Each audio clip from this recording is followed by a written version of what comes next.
নিয়মটা হচ্ছে 2 minute time. আমি বাসি দেওয়া মাত্র কলা খাওয়া চুষা এখানে রাখবেন। 2 মিনিট হয়ে গেলে বাসি দেবো। বাসি দেওয়ার পর আপনাদের চুষা গোনা হবে কে কটা অনেক খাইছে। ঠিক আছে, ঠিক আছে। প্রস্তুত তো?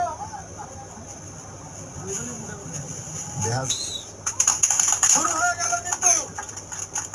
শুরু হয়ে গেল। কিন্তু চুষা রাখছে। দুজনের একটা চুষা। দেখা যায়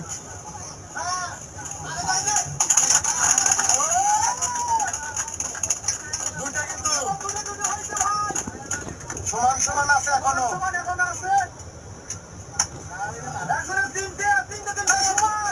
সমান সমান 30 সেকেন্ড শেষ। কলা খাবার না কলা খাবার দিছে তিনটে সমান হয়েছে।